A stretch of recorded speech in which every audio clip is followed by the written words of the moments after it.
आज हम लोग भारतीय राज्य व्यवस्था एवं शासन को आरंभ करते हैं और इसका आरंभ हम भारत के संवैधानिक विकास से करेंगे।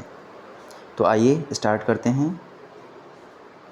भारत का संवैधानिक विकास, इसे दो चरणों में बांटा जा सकता है। ईस्ट इंडिया कंपनी के द्वारा के शासन हेतु पारित ब्रिटिश संसदीय अधिनियम, जो कि 1773 से लेकर 1853 तक का काल कहलाता है, जबकि वहीं 1858 से 1947 तक का जो समय रहा वो ब्रिटिश ताज के शासनाधीन पारित अधिनियम रहे हैं। आइए इसको स्टार्ट करते हैं। कंपनी के शासन हेतु पारित अधिनियम। ब्रिटिश संसद के 1773 के रेगुलेटिंग एक्ट के द्वारा बंगाल के गवर्नर को बंगाल का गवर्नर जनरल पद नाम दिया गया एवं उसकी सहायता के लिए 4 सदस्यीय कार्यकारी परिषद का गठन किया गया, जिसका कार्यकाल 5 वर्ष रखा गया। इस एक्ट के अनुसार वारेन हेस्टिंग बंगाल का प्रथम गवर्नर जनरल बना तथा फ्रांसिस क्लेवरिंग, मानसन और बारवेल काउंसिल के सदस्य नियुक्त हुए। सपरिषद गवर्नर जनरल को बंगाल में फोर्ट विलियम की प्रेसिडेंसी के सैनिक एवं असैनिक शासन का अधिकार दिया गया तथा इसे प्रमुख मामलों यथा विदेश नीति में मद्रास और बम्बई की प्रेसिडेंसियों का अधीक्षण भी करना था। इसी एक्ट के तहत कलकत्ता में 1774 ईस्वी में एक उच्चतम न्यायालय की स्थापना की गई, जिसमें एक मुख्य न्यायाधीश और 3 अन्य न्यायाधीश थे। कंपनी के कर्मचारियों को निजी व्यापार करने तथा भारतीयों से उपहार लेने से प्रतिबंधित किया गया। पिट्स इंडिया एक्ट 1784 द्वारा कंपनी के राजनीतिक और व्यापारिक कार्यों का पृथक्करण किया गया। इस एक्ट में निदेशक मंडल को कंपनी के व्यापारिक मामलों के अधीक्षण की अनुमति तो दी गई, परंतु राजनीतिक मामलों के प्रबंधन के लिए नियंत्रण बोर्ड ऑफ कंट्रोल का गठन किया गया। 1786 के अधिनियम के द्वारा गवर्नर जनरल को विशेष परिस्थितियों में अपनी परिषद के निर्णय को निरस्त करने तथा अथवा लागू करने का अधिकार प्रदान किया। गवर्नर जनरल को प्रधान सेनापति की शक्तियां भी प्रदान की गईं। ये दोनों अधिकार सर्वप्रथम लॉर्ड कॉर्नवालिस ने प्राप्त किए। 1793 के चार्टर एक्ट के अंतर्गत कंपनी के अधिकारों को 20 वर्ष के लिए बढ़ा दिया गया। 1813 के चार्टर एक्ट द्वारा पहली बार भारतीयों की शिक्षा पर प्रतिवर्ष 1 लाख रुपए खर्च करने का उपबंध किया गया। कंपनी के भारतीय व्यापार के एकाधिकार को समाप्त कर दिया गया, यद्यपि चीन के साथ तथा चाय के व्यापार पर उसका एकाधिकार बना रहा। 1833 के चार्टर एक्ट द्वारा बंगाल के गवर्नर जनरल को संपूर्ण भारत का गवर्नर जनरल बना दिया गया। इस चार्टर एक्ट की धारा 87 के अनुसार कोई भी भारतीय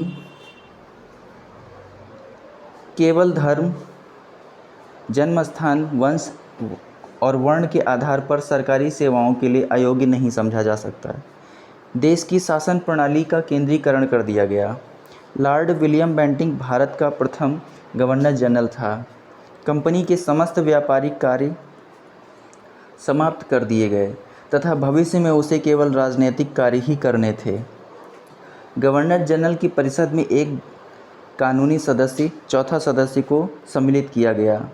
सर्वप्रथम मैकाले को कानूनी सदस्य के रूप में शामिल किया गया। इस एक्ट के तहत सपरिषद गवर्नर जनरल को पूरे भारत के लिए कानून बनाने का अधिकार प्रदान किया गया था। इसी एक्ट में नियुक्तियों के लिए योग्यता संबंधी मानदंड अपनाकर भेदभाव को समाप्त किया गया। 1853 के चार्टर एक्ट द्वारा विधायी शक्तियों को कार्यपालिका की शक्तियों से पृथक करने की व्यवस्था की गई। विधि निर्माण हेतु भारतीय केंद्रीय विधान परिषद की स्थापना की गई। सिविल सेवकों की भर्ती एवं चयन हेतु खुली प्रतियोगिता का शुभारंभ किया। ब्रिटिश ताज के शासनाधीश पारित अधिनियम। ब्रिटिश संसद के भारत शासन अधिनियम 1858 के द्वारा भारत का शासन ब्रिटिश ताज के अधीन कर दिया गया। गवर्नर जनरल को अब भारत का वायसराय भी कहा जाने लगा, जो ब्रिटिश ताज का प्रत्यक्ष प्रतिनिधि बन गया। लॉर्ड कैनिंग भारत का प्रथम वायसराय बना। इस अधिनियम द्वारा भारत के राज्य सचिव पद का सृजन किया गया, जिसमें भारतीय प्रशासन पर संपूर्ण नियंत्रण की शक्ति निहित थी।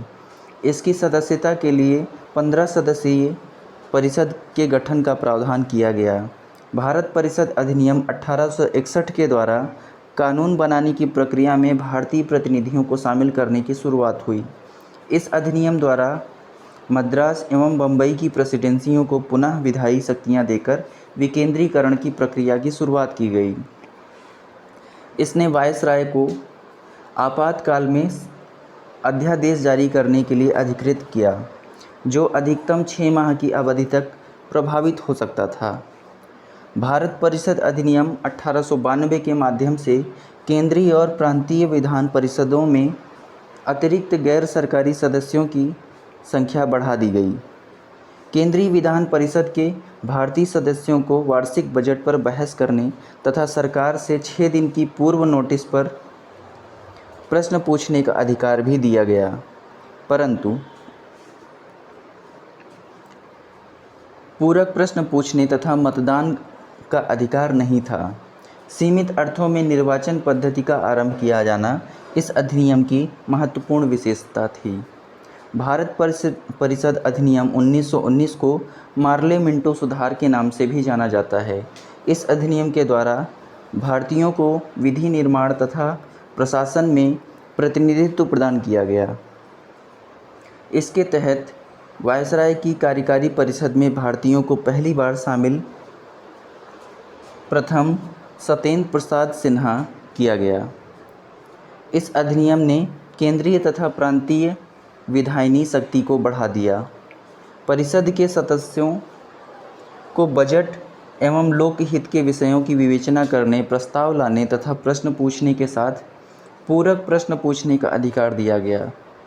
इसमें पृथक निर्वाचन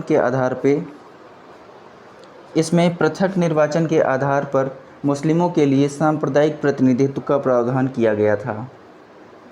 भारत शासन अधिनियम 1919 को मॉन्टेग्यू चेम्सफोर्ड सुधार के नाम से जाना जाता है। इस अधिनियम के द्वारा पहली बार प्रत्यक्ष चुनाव प्रणाली अपनाई गई। सांप्रदायिक आधार पर निर्वाचन प्रणाली का विस्तार करते हुए इसे सिखों, भारतीय ईसाइयों, आंग्ल भारतीयों तथा यूरोपियों के लिए भी लागू कर दिया गया। इस अधिनियम द्वारा पहली बार केंद्र में द्विसदनीय व्यवस्था स्थापित की गई। इस अधिनियम के द्वारा सभी विषयों को केंद्र तथा प्रांतों में बांट दिया गया। द्विसदनीय केंद्रीय विधानमंडल समस्त ब्रिटिश भारत के लिए कानून बना सकती थी। इस अधिनियम के तहत प्रांतों में द्वैध शासन प्रणाली लागू की गई। प्रांतीय विषयों को 2 भागों आरक्षित तथा हस्तांतरित विषयों में बांटा गया। इस अधिनियम में पहली बार उत्तरदायी